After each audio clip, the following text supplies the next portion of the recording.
It's good to see you. Welcome to another edition of Bible Shorts with Biblebob. I think we're on to like number 72, which is really a pretty cool number. I The lesson that we did in school today. So I may have told you before, I'm a teacher for 7th and 8th grade students in a Christian school.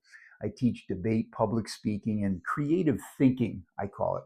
And we debate all kinds of topics. We need to debate Bible topics.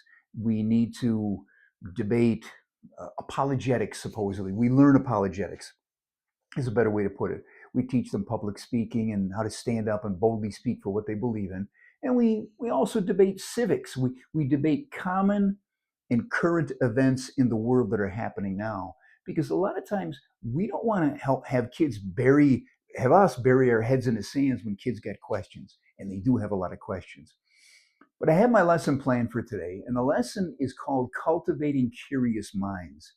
It's a really cool lesson, but before I get into that lesson, something else happened in the middle of the night. So my wifey and I, a couple of old heads, we usually go to bed kind of early. 8:30 is our bedtime, and I may be up at 3:30, whatever. So last night, went to bed at 20 to 9. At midnight, boing, I'm awake, and I couldn't sleep. So I woke up. I think I laid there for about an hour, and I finally woke up, and I walked into this room here, and I guess you could call this our recording studio when we use it. I'd rather be out on location, but there's a purpose for being here today. So behind me is a nailed cross. If you're watching our YouTube channel online, in fact, at least I encourage you. I know you're a podcast. If you're listening on that, we appreciate you. But when you get a minute, check out the YouTube channel, subscribe, so you can see some of the things that we show. There's a reason for the videos that we do. So this cross is made out of like tapered nails. These are the nails that you would see in the olden days. We used to have a barn up in Buffalo that was built by the Ebenezers who came over from Germany. And some of the wood beams were actually hand hewn, and wood like dowels were pounded into them. But there was also the old time nails that, if you can see it, it has like a wide on the top. It's wide until it goes down to a skinnier bottom. And it's like flat, it's not round. And it was the way they did nails. So this particular cross has about, unless I counted them wrong, 72 different points on there. And when I came into the room here, the office last night, try to be quiet, not to wake up the wifey, I looked at it, and every time I looked at it, what I think about is the nerve pain points that Christ must have had on the cross. So the nerve pain points of the crucifixion is what I began studying. And I don't want to go through the whole history of crucifixion for you. You can go look it up online. But there was a lot of different things that they did. And as it was in Persia when it started, and then it evolved, what they wanted to do was make it more painful. They wanted the person to suffer even more, to keep them alive as long as they could, so that they could give them as much pain as they could. It was a horrible crucifixion itself. I think is a Latin term meaning excruciating, and it truly was excruciating. So, and when you look at the nerves, the first thing they did, and not the first, there was a couple of things they did. So they put a crown of thorn on Jesus' head. I've never had a migraine, but I know a lot of people have. The nerve endings in your head can give you the most excruciating pain of all. It's like when you're thinking about pain in here, it just blinds you. And I know I've had some bad headaches, but not like some people get them. So they give him the crown of thorns. He's got nerve pain going on in there. And just to give you an example of the nerves in the human body, scientists say, now take this with a grain of salt because scientists say a lot of things. Scientists say there are over 7 trillion nerve endings or points in the body. 7 trillion. That's a T, trillion. And there's 45 miles or 72 kilometers, interesting number, of nerves in the human body. Square inch on your lips, there's 2,000 nerve endings per square inch. Maybe that's why kisses are so electric. So those are just a small sample of the nerves in your body. So Jesus has the crown of thorns. Then they whip him. Now, when they whip him, they would stretch your arms out away from your body So the whip itself was, they would have different descriptions. I've heard of shards of metal and bone in there, and they would hit you on your back and wrap it around and rip here, rip there, rip your stomach, rip your bottom parts and private parts in as much pain as possible. It would shred muscle and make you bleed. And the Roman law says you could only get 40 lashes because they didn't want you to die from the whipping. They wanted you to die a slow death. And so you got the crown of thorns, you got whipped, and then you had to carry this crossbeam, and then they nail things. The nails go through the wrist and not through the hand, because your body, your weight of your body wouldn't be supported by a nail through the hand. There's not enough structure there. So it would go through here. You've got like a median nerve that would send flames up in here. And every time you moved, the nail would touch the nerve and just shoot pain into you. Same thing with your feet. And the feet were actually in a bent. If you look at a cross and you see Jesus on it, you'll notice that the knees are bent. It's almost like a anatomically wrong position. And most people believe that it was a form of suffocation. You hang on the cross, you can't breathe, your knees are bent, so you reflexively push up to breathe. And when they're done having their sport, they break the leg so you can't push yourself up and death comes quick. So the point was, I look at this and all of these different nerve endings, the punishment that Jesus took. And when I told the kids in school today, sometimes I think we kind of minimize and we don't realize how excruciating it was physically, mentally, emotionally. You were betrayed by friends. You're carrying the weight of the sin of the world. It was your purpose, and you knew you were going through it. And even in the garden the night before, Father, if it's possible, take this cup from me. But he was willing to go and do what he had to get done.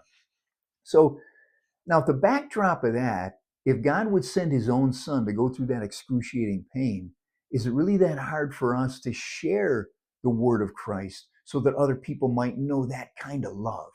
I think that's kind of powerful. It's almost like the pain that he was willing to endure, so that we ought to be able to be happy and be grateful that he would do that for us. We ought to be sharing his name with other people. So that's where our lesson went through today. And a good friend of mine, friends of mine, Mike and Lisa Kistner, they're the leaders and pastors of Starfish Ministries up in Buffalo.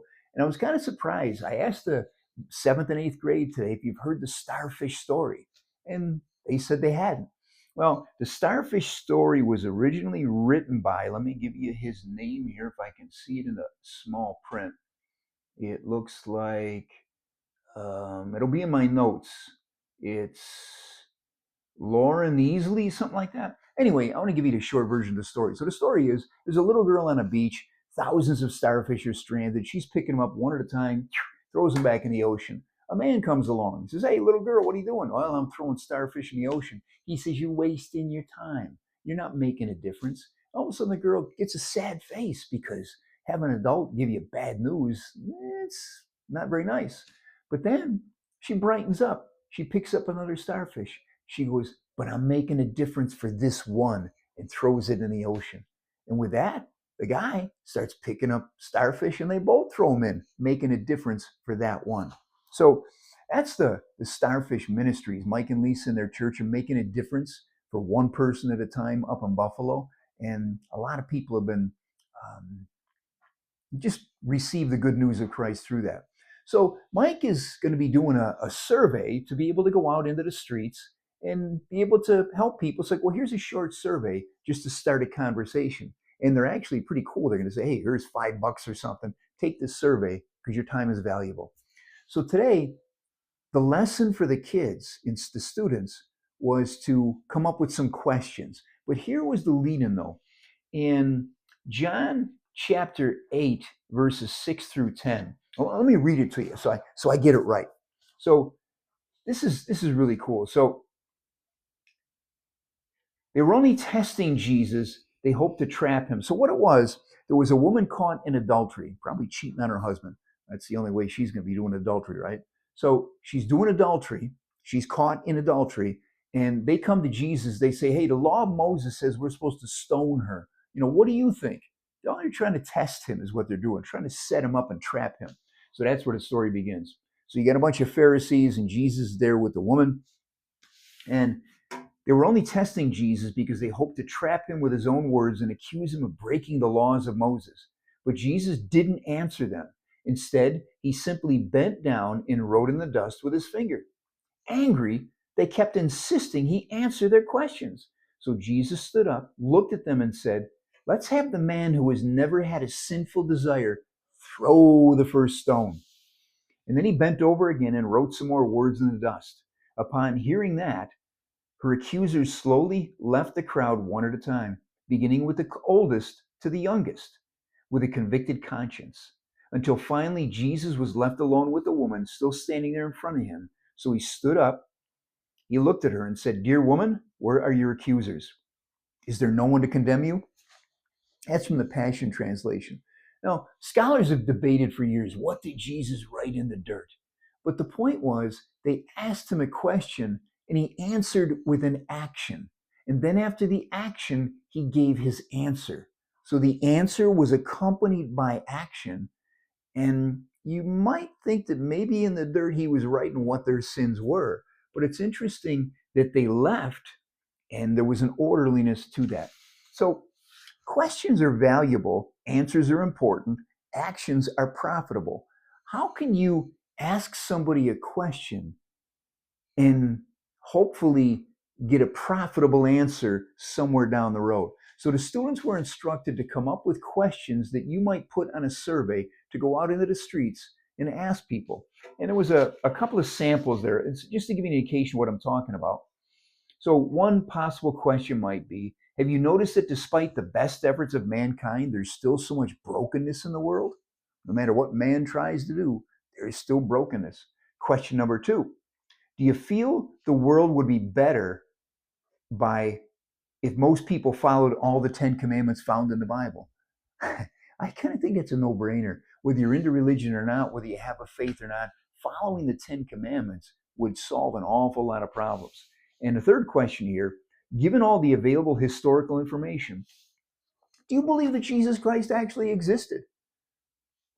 If you do the research, I think that's kind of a no-brainer. You'll find him in Roman books, Greek books, and all kinds of people that were alive when he was alive, people that wrote about him.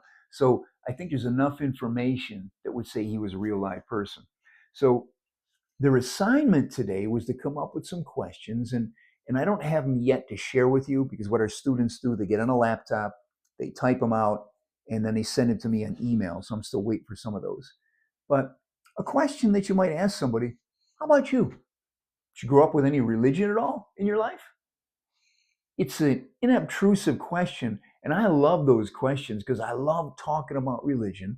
I love talking about Jesus.